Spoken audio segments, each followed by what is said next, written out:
Hi, welcome back, and let's learn about the times interest earned ratio. Before moving here, let me tell you that these ratios are obviously they change as per company to company policies, and most of the people don't take total liabilities here, they only take the long term liabilities here. Okay, so you can instead take long term liabilities. Okay, that is not an issue. If you'll take long term liabilities, the ratio will come to 0.17 or something. Like here I'll show you 1,50,000. Okay, so yeah, it depends on person to person. Most of the people take long-term liabilities only here instead of total liabilities. Let's move on to the fifth ratio, that is the times interest earned ratio. Interest earned ratio. Okay, very interesting name, and the name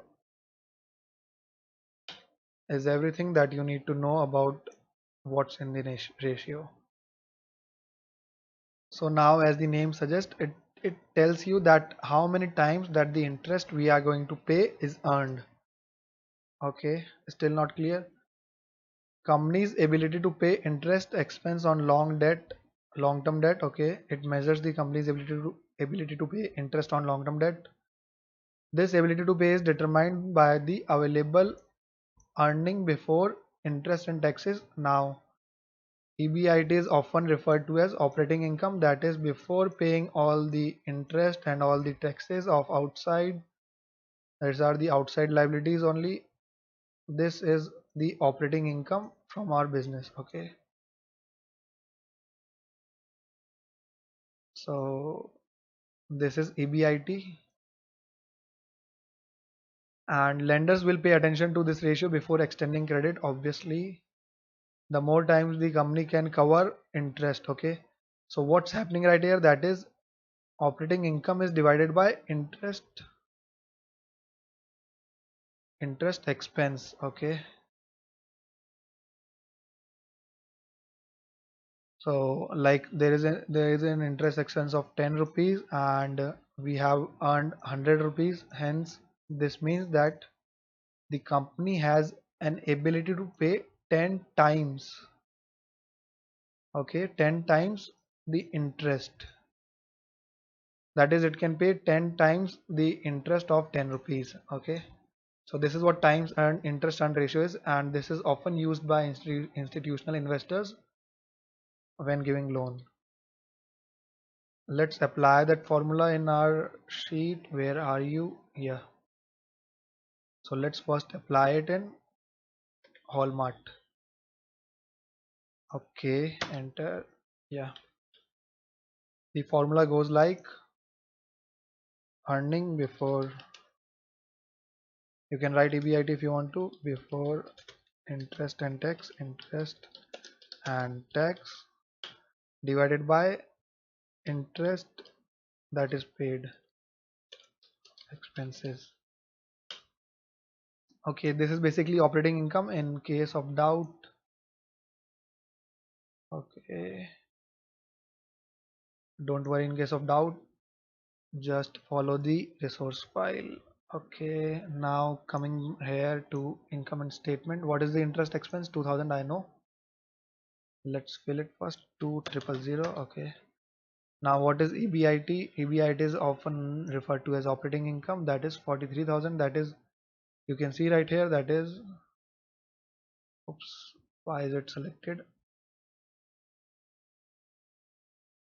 Okay, yeah, 43,000, and this is before paying interest and this is before paying income tax. Hence, this is earning, that is before paying interest and before paying tax. 43,000. Okay, so how much should be the ratio? Well, it always comes in times, and let's calculate it here. 43,000 divided by 2,000, 21.5 times. Is it good? It's very good. That is, if company has to pay interest, it can pay it 21.5 times with its operating income. Let's read here. Okay, The 21.5 times outcome suggests that Hallmark can easily repay interest on outstanding loan, and creditors would have little risk that Hallmark would be unable to pay. Can easily pay the outstanding loan. Okay, you can write it here if you want. Center. Oops. Okay. Oh, why Excel? Why do you never work the way we want you to work? Wrap text, paste special, Unicode text. Okay, it's not the same size and the selected area. Do you want to paste that data anyway? Okay, let's write it only. Can easily pay repay interest. Can easily repay interest, and all the lenders, that is the, what is the term used here? Okay, creditors, all the creditors are secured. Creditors are secured. Okay, let's move on to our own balance sheet, that is Beyond Milky Way, and let's see if it has something or not. Let's open Tally and go to profit and loss account. The date is already correct, hence the net profit right here is 229,158. Okay, so this is after reducing the tax and expenses, that is profit minus tax and expenses. Okay, this is going to be pretty easy thing, so if you want to skip this you can. Minus tax minus expenses, that is minus interest. Okay, and that is how net profit will be arrived. So if you want to go back to profit, that is, you will add interest, you will add tax expenses, okay, to this amount, and you will arrive at EBIT. Okay, so how much is the interest expense? That is,